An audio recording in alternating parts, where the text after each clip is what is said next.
Welcome to the ADHD Women's Wellbeing podcast. I'm Kate Moore-Youssef, and I'm a wellbeing and lifestyle coach, EFT practitioner, mum to 4 kids, and passionate about helping more women to understand and accept their amazing ADHD brains. After speaking to many women just like me and probably you, I know there is a need for more health and lifestyle support for women newly diagnosed with ADHD. In these conversations, you'll learn from insightful guests, hear new findings, and discover powerful perspectives and lifestyle tools to enable you to live your most fulfilled, calm, and purposeful life wherever you are on your ADHD journey. Here's today's episode. So, hi everyone, welcome back to the ADHD Women's Wellbeing podcast. I am Kate Moore-Youssef, I'm your host, and today we are talking to Shell Mendelson. Now, Shell is an ADHD career coach, and she is identifying people's career direction. She helps people focus and clarify, and she's been working in this area for 35 years, so she really does know her stuff. And Shell has got a master's in counselling with an emphasis on career. And she's been helping hundreds of ADHD adults and young adults over this 35 years of fulfilling and sustainable career direction. And what is fascinating is that she has seen that her work is synonymous with joy. And she never really wants to retire, and she wants that for everybody. And with ADHD, it's absolutely imperative that we make a choice that reflects that joyful experience for the majority of our working day. And I couldn't agree with that more. You know, we love being productive, we love being busy. If we are working with passion and excitement, we never want to retire. So I'm just delighted to have you on here because I know so many people will want to be able to tap into your knowledge and hopefully be inspired by you as well. So welcome to the podcast. Thank you so much. I appreciate being here. I really do. And I appreciate you waking up at 7 a.m. or earlier because of the time difference. So I'm hoping Yeah, I had to get some coffee in me. I've had a few hours of coffee already, so I will we can start sort of small and maybe just start from you mentioning before that you were late diagnosed with ADHD. So how did that sort of correspond with the fact that you've been working in career change, career direction for 35 years? And then when did you get your ADHD diagnosis?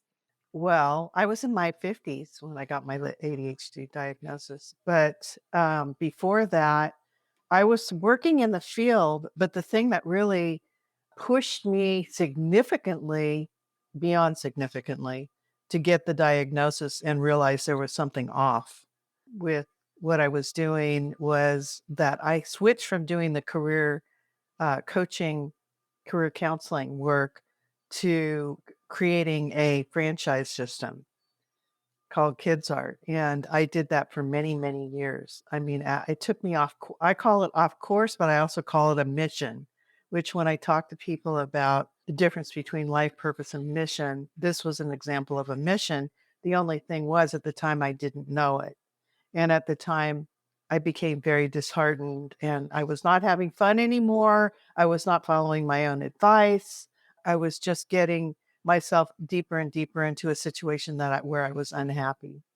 And it was at that point when things started kind of blowing up within the company that I had created and this whole system that I had created with the people who were all neurotypical. I was the only ADHD person at the time. And when it started blowing up, things really, really blew up. And that was when I kind of went. I remember myself literally crawling to the bookshelf where somebody had sent me a book on ADHD that I completely ignored. And I started reading through it. And this is a real story. I had the awakening that I'm not alone. I mean, the first thing was I just broke down saying there's nothing really wrong with me. It's just that I was in the wrong situation. I was in the wrong position. What I was doing was not aligned with who I am really and what I'm supposed to be doing. And that was when I got the diagnosis and went back to doing the career work. And once I did that, it was like this huge weight was lifted off me. Yeah. It was so wonderful. It just I can remember breathing again. So once I got the diagnosis, went back to the work I was meant to do and I was always aligned with, everything shifted back to where it was supposed to be. So, yeah, So that what was it. you talked just then that there's a difference between life purpose and mission. Can you explain a little bit about that? Absolutely. So, life purpose is kind of the sum of who we are. It's kind of the umbrella, the overarching theme of who we are. And when I break that down with people quite a bit, I have them go through an exercise where they take all these different elements and create a life purpose statement for themselves. And that's what I've done. What I did, I had to go back to doing and realize that I was not living my purpose at that point. But what I also came to realize was that uh, the franchise system I had created, Kids Art, it was called Kids Art. It's still going. It's being run by some of our early franchisees who are fabulous. So I'm very excited that that's happening, and we stay in touch. But when I realized that I was not living my life purpose, I realized that my mission was Kids Art. It was a mission, which means I don't know if you remember the old TV series Mission Impossible. Mhm. Are you too I know are you too young I to know remember that? I do know it. Maybe the film Yeah, with it's Tom in black and Cruise. white. Yeah, well, Tom Cruise did the movies, but Yeah. before that, there was a TV series, and they used to have a little section in the beginning where they would listen to a recording from a guy who was giving them a mission to do, and should you choose to accept it, this tape will be destroyed in 10 seconds and blah, blah, blah. So that's what I consider mission. That's what I saw Kids Art as, was a mission that I didn't realize was a mission because I was so enmeshed in it at the time. And I couldn't see that there was a beginning, middle, and end to it. I didn't have an exit strategy. So things had to come crashing down for me to exit. But when they did, it was a relief. It really was.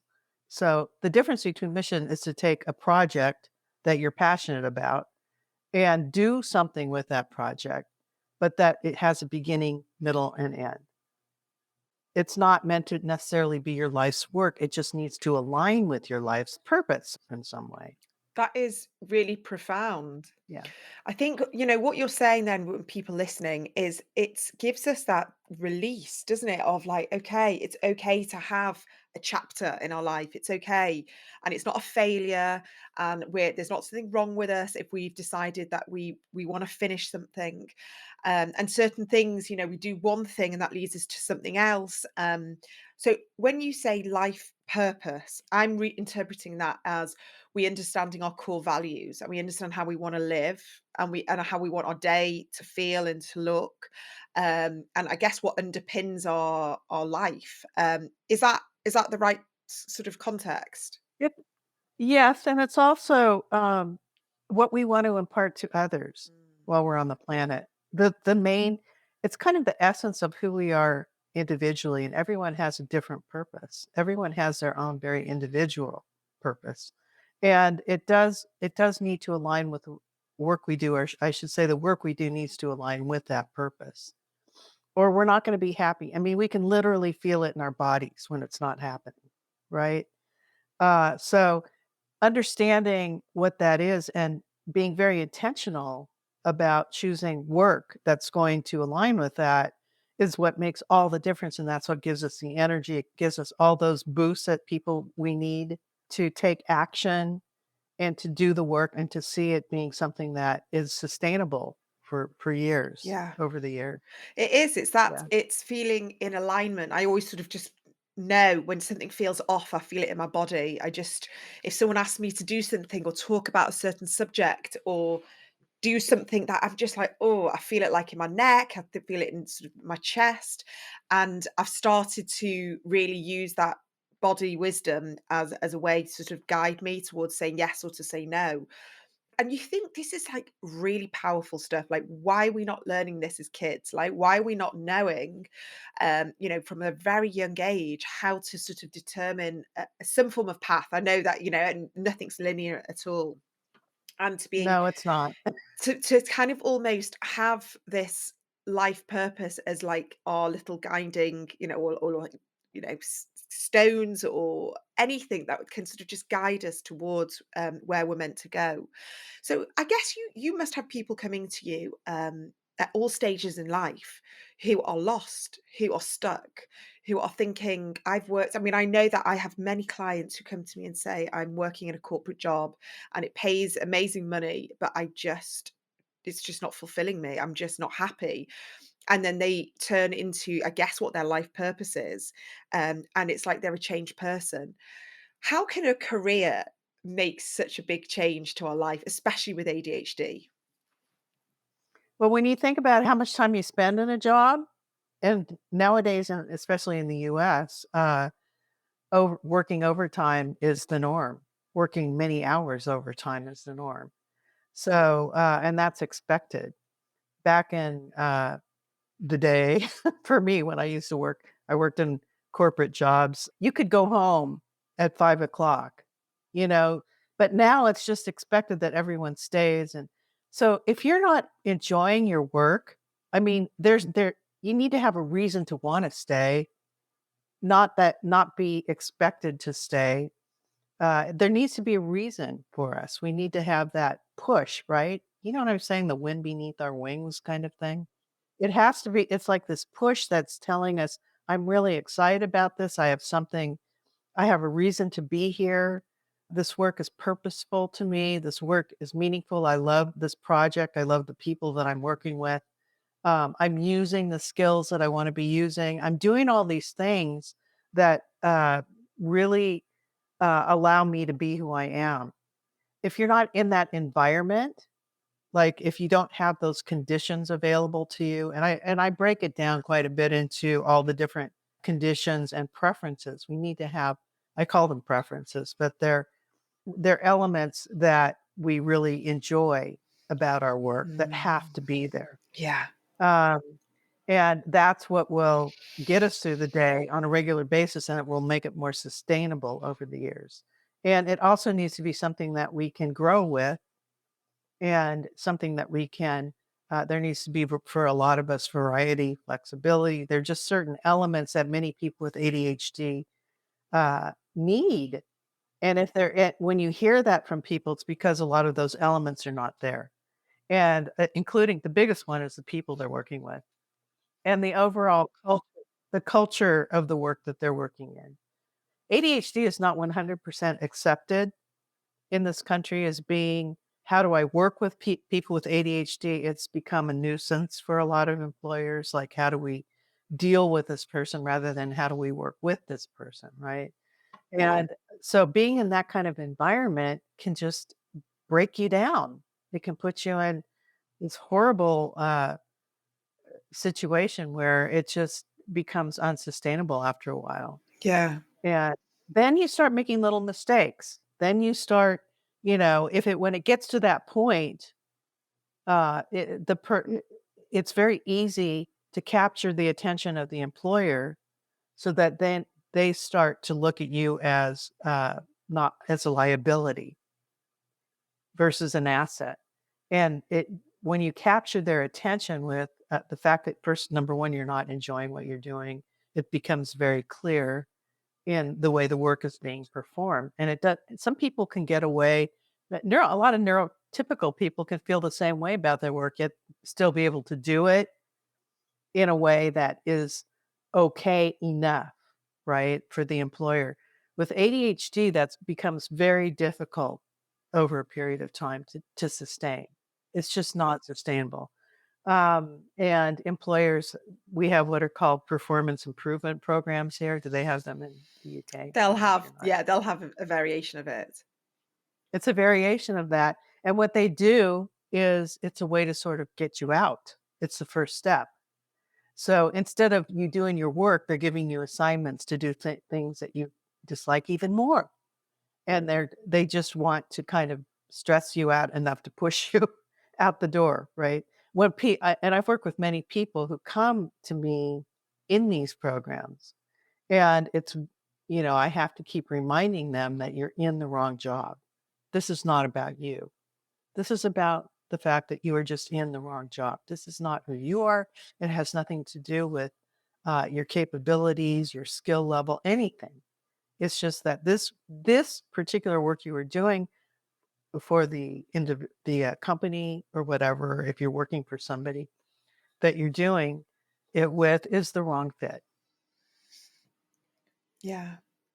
We can live a life in this neurotypical world and never feel like we're thriving, but then when we have an environment that fits us, and we're around people that we feel connected to, and we're working on something that we're passionate about, all of a sudden you see that ADHD person bloom and blossom and thrive and like become the huge success that's always been there. And sometimes they need people like yourself to sort of bring that out.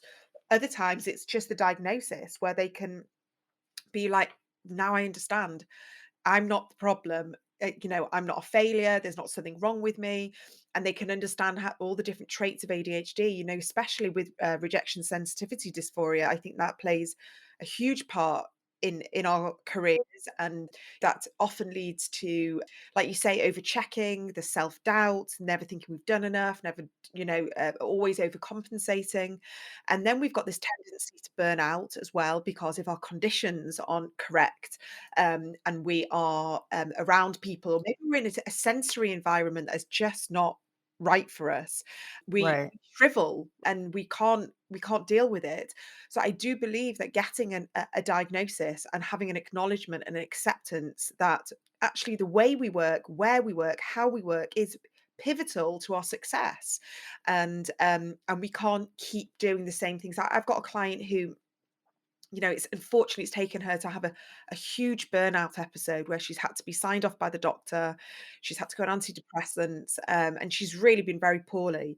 As a bit of a wake up call to her, that something that I we've been discussing for a long time, but she just couldn't make that jump. And unfortunately, she is going to resign because she now knows that environment. But now it's opening up doors and opportunities to her to start recognizing, actually I have all these other skills and abilities and qualifications and all these other ideas. And so unfortunately sometimes it does take us to be, like you, I think, I guess your situation where we're pushed, we have no choice, and the universe kind of intervenes, and we feel like it's a really drastic situation, but actually it's going to be the making of us. So can you talk a little bit about, say if someone's listening right now and they are in that situation and they just know that the conditions that they're working in and the environment and everything about it is not, they're not in alignment anymore, it's not their life purpose, but then they're in that place where, well, what is, where do I go? And obviously there's a huge amount of fear financially, if, and I know that there's a high statistic of ADHD entrepreneurs, the ADHD people who are running their own business, who are working, like us, we're self-employed. And but that is a very scary notion if you have always worked for someone else. Can you talk a little Right. bit about how we make that transition and we step into that life purpose? Of course, that's what I do. That's my life's work.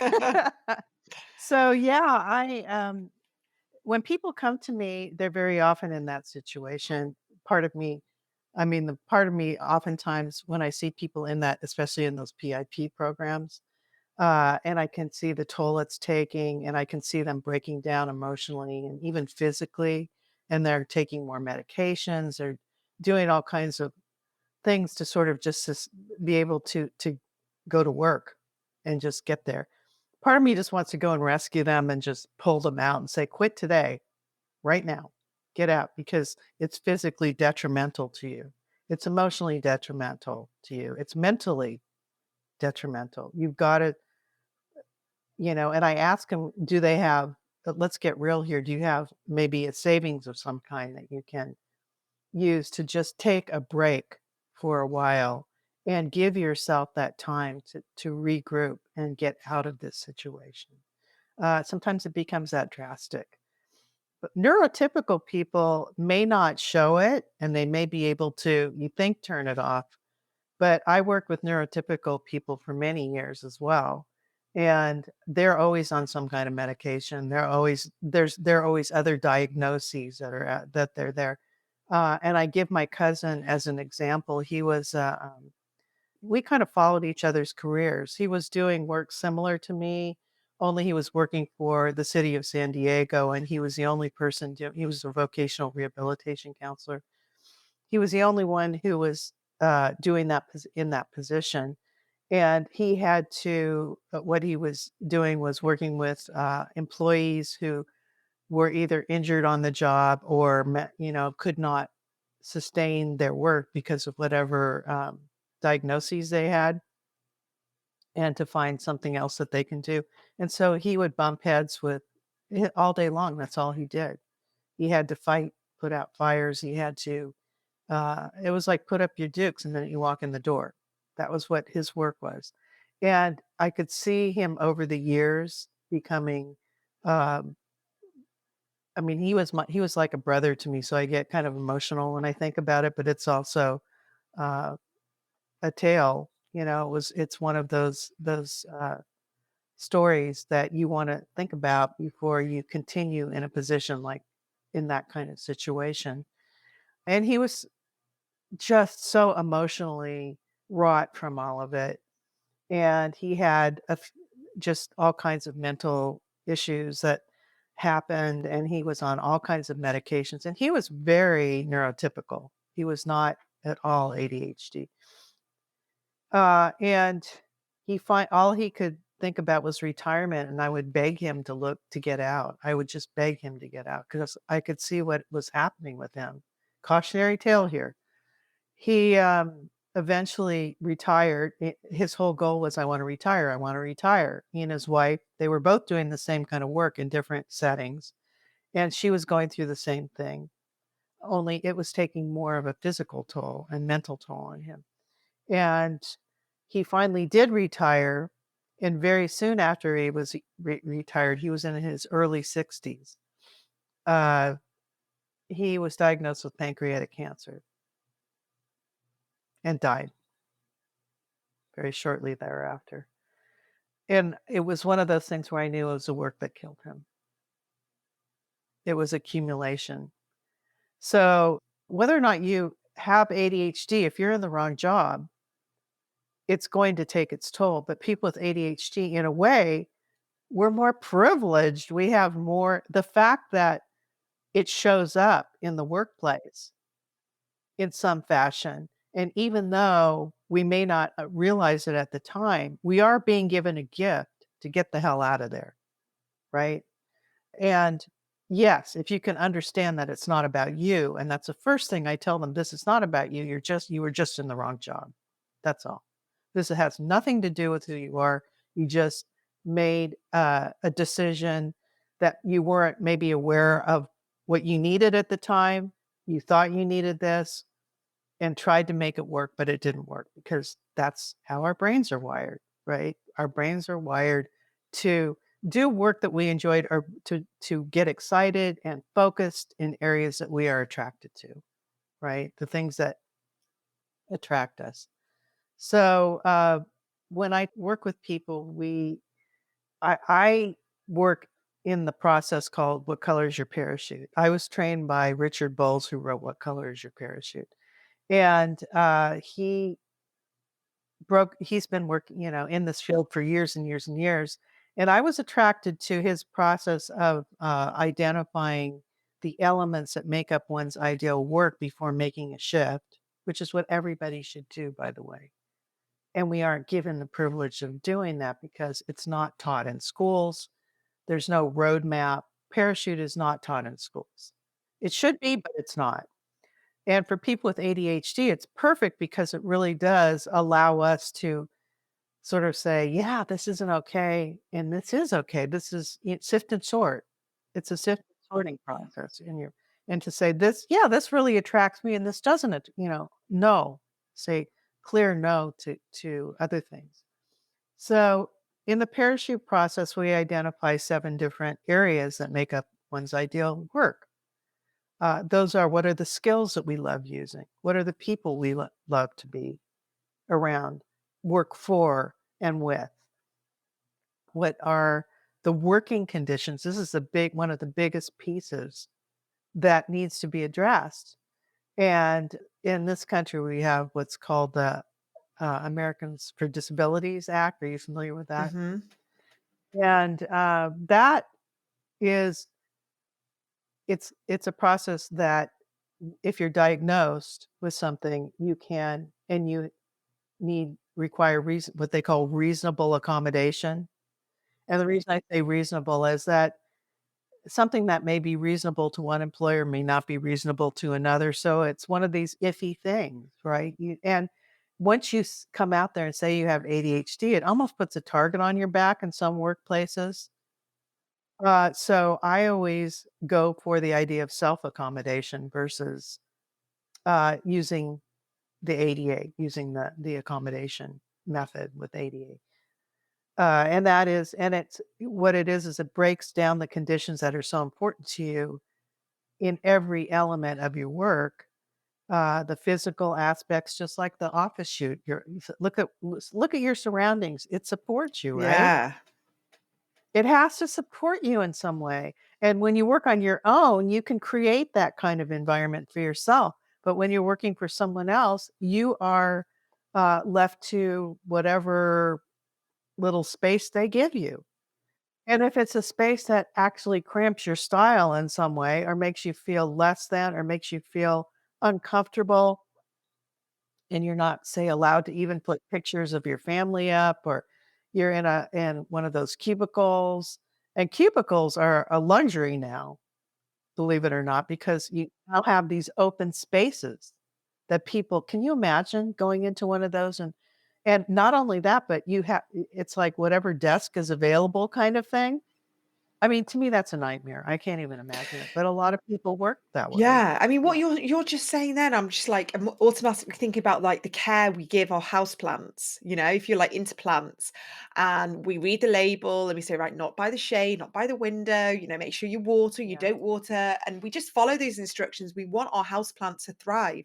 We don't give the same consideration to ourselves. You know, we are working say 8 hours every day, and I used to think I was really maybe not demanding, but really kind of like precious that I needed to sit by a window and I need fresh air near me. I needed to just like have a bit of space. And if someone was next to me, like clicking their knuckles or tapping, like it would just be so loud in my ears.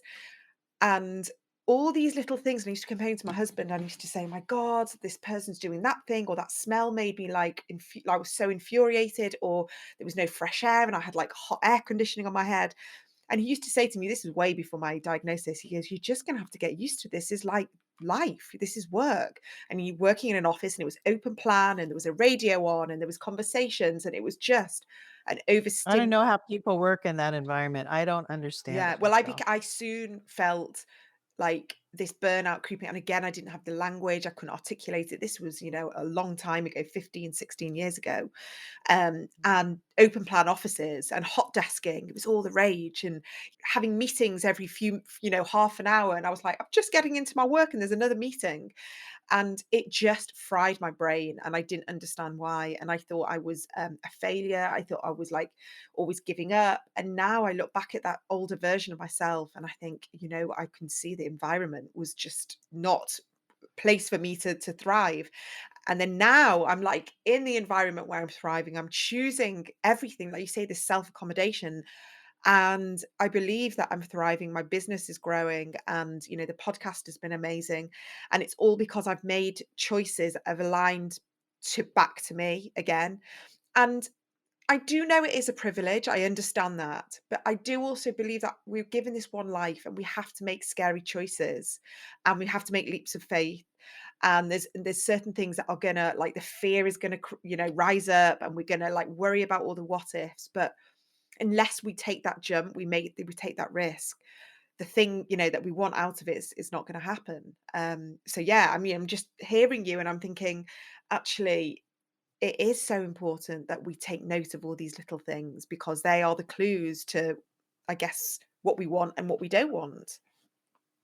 Exactly, and I have people break it down very specifically and in great detail, Mm. down to paper clips, down to all the little things that make life more palatable that are preferences that we just need to have these things around us, and we need to be surrounded, uh, Like I'm looking out on trees and squirrels, you know? So I can look up and see this beautiful setting. It's not everybody has that, but if you don't know what you want first and what you really need first, then chances are you're not going to get it, right? Knowing what you want and articulating what you want and owning it, owning every element of it empowers you in a way that makes it easy to have conversations with employers and ask questions before you take a position, right? And that's really what the whole process is about. It's getting every element in detail down and being able to say, this is what I really want and need, and to prioritize those things because you can, if you don't get all of it, the things that you don't prioritize down the list, it's okay. I mean, you can compromise a little bit on that. You can just, but you have to decide if it's going to make a difference to you, if it's going to impact maybe your work at some point. So when we talk about working conditions, we get into it. That's a big one. And I always start out by having my clients talk about all the things that don't work, all the things they hate, all those conditions that have just made their lives miserable. And a lot of it is what you described. You described that environment, that the meetings. I mean, how many, I go, raise your hand, how many people, 8 meetings, and you'll see all these people. I despise meetings. Even when I had my own company, every Wednesday we had like a meeting, and I would literally get physically ill before it because I just did not want to sit through a boring meeting where nothing was being accomplished. Yeah. Oh, yeah. It's Right. a visceral And it was my feeling. it's a visceral feeling. And so the meetings being interrupted, I just had this physical reaction when you said that because I thought, "Oh, I could not ever work in that kind of environment." Especially when you get it's distracting. Here you are getting into your work and then all of a sudden, boom, you're having to. But then also, the culture is important. What kind of culture is the environment overall? Is it competitive? Is it authoritarian? It's becoming more so now in this country, even for white collar workers, not just blue collar work, but for white collar workers in the larger corporations. So, if you're listening to today's podcast and you're finding it really helpful, I would love it if you could jump onto wherever you're listening to the episode and leave a review, a rating. This really helps with other people like yourself find the podcast. Perhaps they are just on the beginning of their journey and are desperate for help and resources, and this podcast can really help with that. And if you are looking for further support, please do head to my website, which is adhdwomenswellbeing.co.uk. On there, I have lots of workshops, resources, information. It's both paid for and for free. My aim is to really help you and guide you on this journey and allow you to access whatever you can find that will help you where you are right now. So that's adhdwomenswellbeing.co.uk. Now back to today's episode. What would you say that typically an ADHD, but I know we're all so different, but what would you say the type of careers, environment works really well for an ADHD person and a brain, and how do they best thrive? Well, I get that question a lot. And the thing I say is there's no one size fits all. Yeah. It's like anybody, you've got to you've got to define all those elements for yourself. The other ones that I wanted to mention were the fields, like what field fascinates you? What fields are you attracted to? You could be working using the skills you love in the wrong field, in a field that doesn't support who you are. And so knowing that, and then what are your salary and rewards? What rewards do you need to get that are important to you? And then, of course, your life purpose is a big piece of it, defining that. But when people ask me that question about what are the good careers, there's no top 10 list. It really is. It really is anything and everything that attracts you, that appeals to you. It's a very nuanced process. And that's what a lot of people don't really understand is that it's not black and white. It is not black and white. once you define all these areas and you come up with some potential possibilities to move into, very often things start to overlap. But it's just understanding that different elements of this process or different elements of what would make up the work that you're supposed to be doing will overlap and allow for that.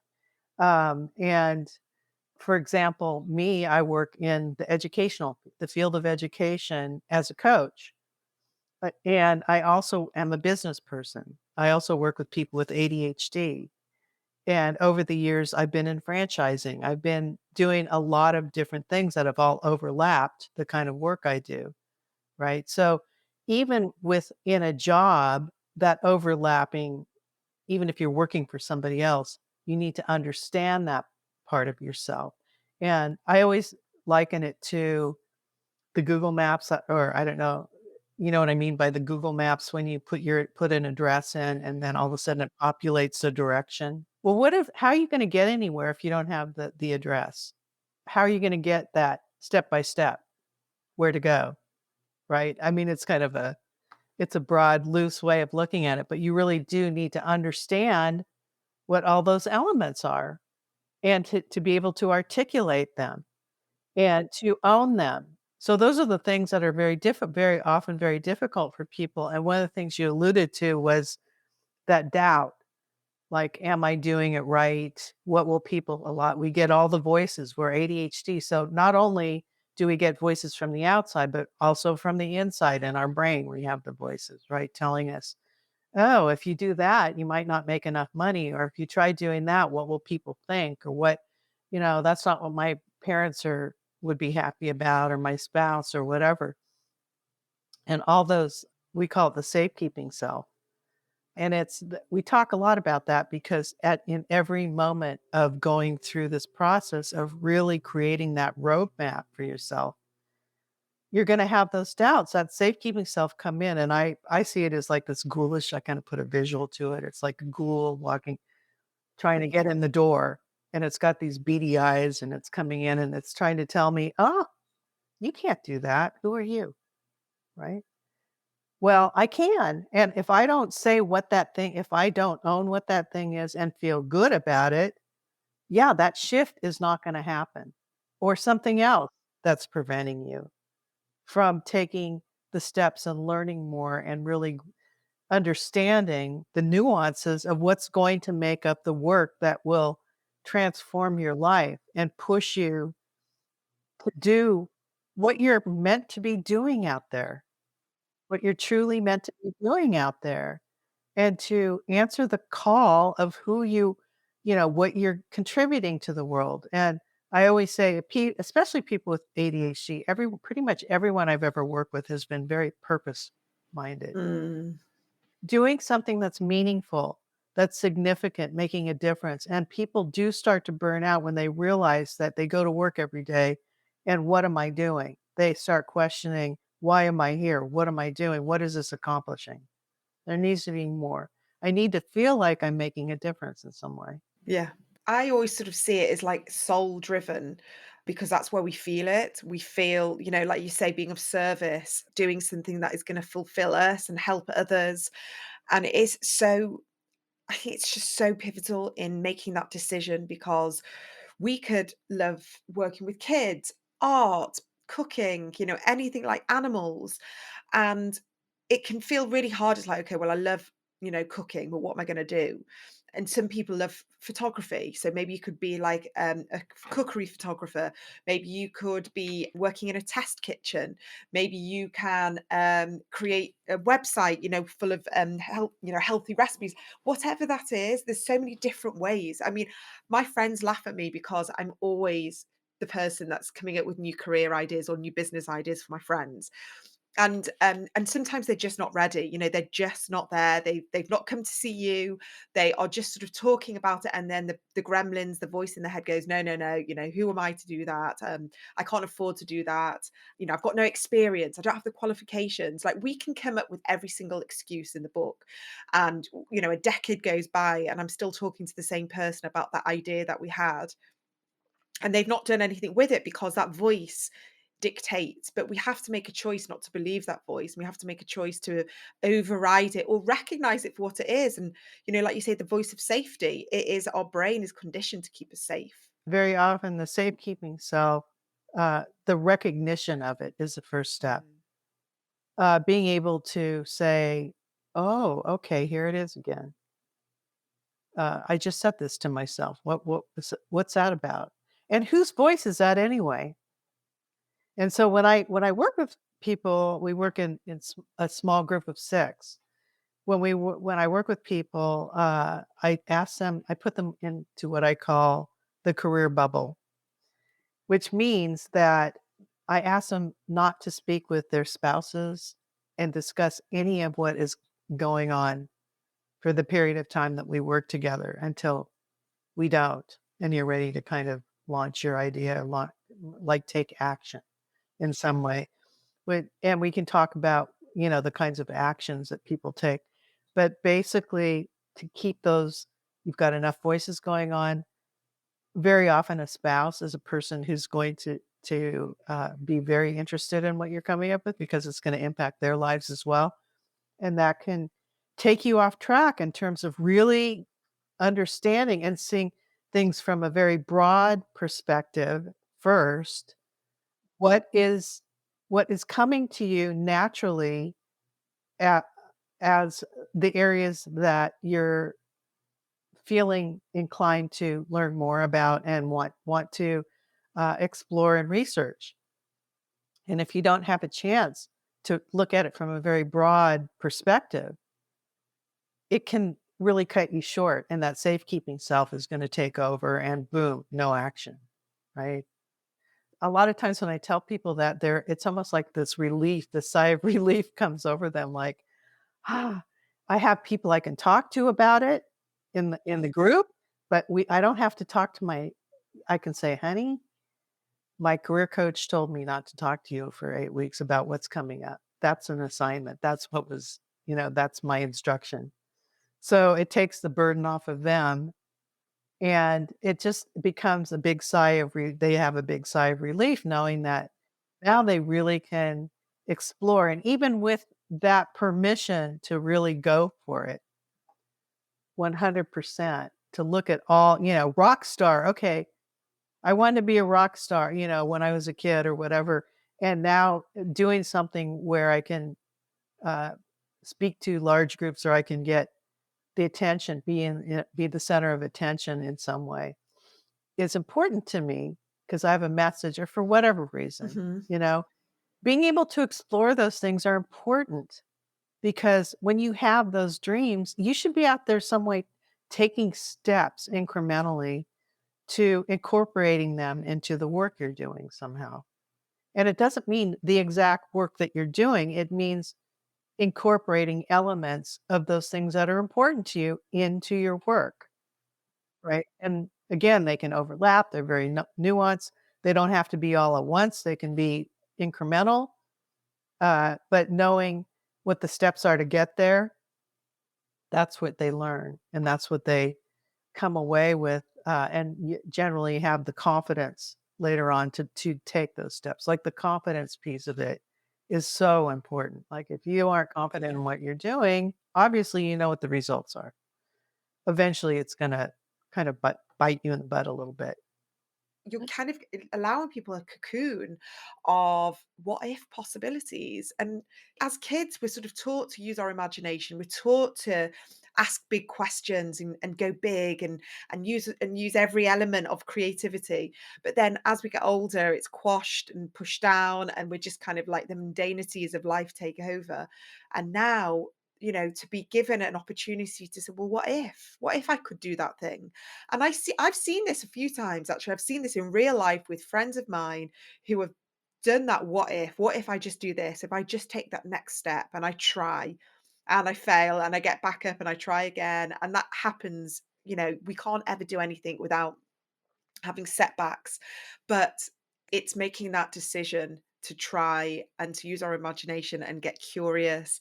And I love this. This is like literally my passion. I could talk about this for hours, but maybe you can direct people if if this conversation has sort of spiked a bit of an interest in them. Where can they go to work with you?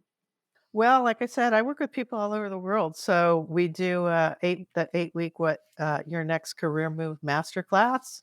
And that's the baseline for working with me. Very often people will come and say, I want to work one-on-one. And I'll say, no, not until you've done this, because this is the and a lot of times they don't need to work with me out one-on-one after that.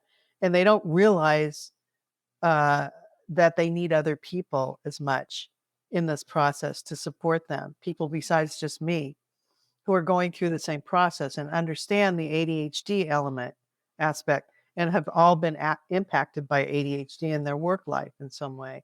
And it's like really having a non-judgmental group that is going to support you. And once they get the language of what we're doing and they can start seeing the direction that we're moving in, uh, it all starts to work together. So my website, should I give my website?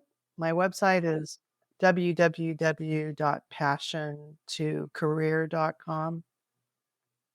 And you can see a little video of what the class is on the front page, and then take it. Well, if when it says read more, you go to the master class. And I really like people to read through that whole thing, because even though there are quite a few testimonials on there, they're really the stories of the people that have come in feeling a certain way and left learning so much about themselves. And it's their stories that they tell. I don't ask them to tell them. It's structured, yet they can be who they are, so they can be creative within that structure and really allow them those elements and have it be within the period of time, very specific. Like I said, I've been doing this for a long time. So I created I created the whole ADHD aspect of it through just my own work and knowing what worked for me and what worked for my clients overall and knowing what I needed. So I was able to do that with this. And now I'm launching, hopefully, we'll be launching a training program to teach other coaches to add this to their own personal offerings. Because at some point, it's just me. I want other people to be doing this as well. I want other people to get the word out to help people who are in career crisis. It's wonderful, and I love that you're creating an invitation for people to have a second chapter, another chance at life, for them to prosper, thrive, be abundant. It's amazing, and I, for one, would love to hear more about your coaching. And I just think that if anyone is intrigued, I think they should go and have a look on your website, because this changes lives, this changes relationships, it changes so many things, dynamics. So I just want to thank you so much for your work, Thank you. Shell, and thank you for Thank coming on you. the Yeah. podcast. It's been amazing to talk to you. You can go and have a coffee now. Oh, yeah. I'll probably go back to sleep. Yes. It's early now. Oh, well, Anyway, yeah, thank I you. enjoyed this quite a bit. I really did.